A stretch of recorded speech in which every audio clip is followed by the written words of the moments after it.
మే 31st ఈ ప్రపంచ ఆరోగ్య సంస్థ అనేది ఏంటంటే ఈ మే 31st ఏంటంటే నో టొబాకో డేగా, అంటే పొగాకు ఉత్పత్తుల వ్యతిరేక దినోత్సవంగా 1988లో గుర్తించడం జరిగింది. సో దీని ముఖ్య ఉద్దేశం ఏంటంటే ప్రజల్లో అవగాహన కల్పించడానికి. అంటే ప్రజల్లో ఏంటంటే ఇప్పుడు మనం రెగ్యులర్గా చూస్తుంటాము, ఈ బిడీలు తాగుతుంటారు, లేకపోతే కొందరు ఏంటంటే సిగరెట్స్, లేకపోతే ఈ గుట్కా, జరదా, ఖైని నములుతుంటారు.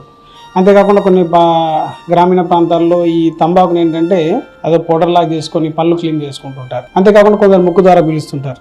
దీనివల్ల ఏమవుతుందంటే ఈ తంబాకులో ఉండే ఈ నికోటిన్ అనే విష పదార్థం అనేది ఏంటంటే పీల్చడం ద్వారా కానీ నమలడం ద్వారా కానీ మన బ్రెయిన్లోని కొన్ని భాగాల్లోకి వెళ్ళి అది ఏం చేస్తుందంటే ఒక ఉత్తేజకరమైన కొన్ని రసాయనాలను విడుదల చేస్తుంది. దాన్ని మనం డోపమైన్ అంటాము. అది తీసుకున్న తర్వాత వీళ్ళు ఏమవుతుందంటే ఒక రకమైన హ్యాపీనెస్ కానీ లేకపోతే ఒక హుషారు కానీ అనిపిస్తుంటుంది.